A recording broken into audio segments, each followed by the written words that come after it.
Miss USA and Miss Mexico goosebumps when they meet Chelsea Manalo personally.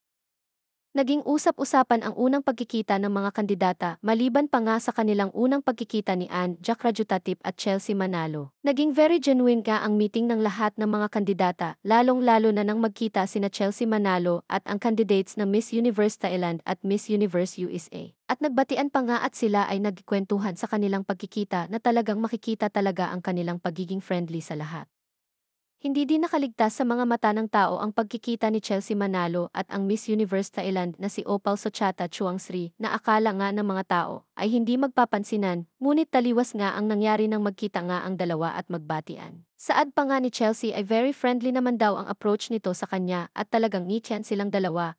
Ganon din naman daw ang iba pang mga candidates ay naging supportive sa isa't isa at akala nga ng marami ay very rude itong si Miss Universe Thailand, ngunit hindi pala, dahil mabait pala ito. Medyo nami-misinterpret lang talaga ng mga tao. Gayon din naman si Miss Universe USA ay mabait din talaga sa lahat at kay Chelsea. Ngunit nag-iwan ng makahulugang salita kay Chelsea Manalo at saad nito ay maging confident lang silang dalawa.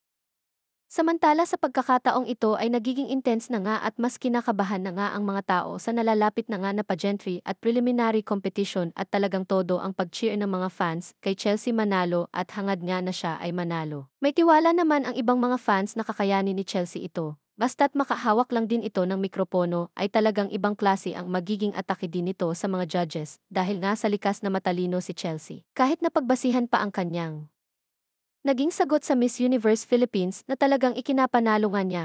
Lahat talaga ay namangha sa kanyang kasagutan at kung paano niya ito na-deliver ng simple pero matindi ang atake. Marami din talaga ang hoping sa ngayon na sana nga ay magtagumpay si Chelsea Manalo sa taong ito at maibalik ulit ang korona sa Pilipinas.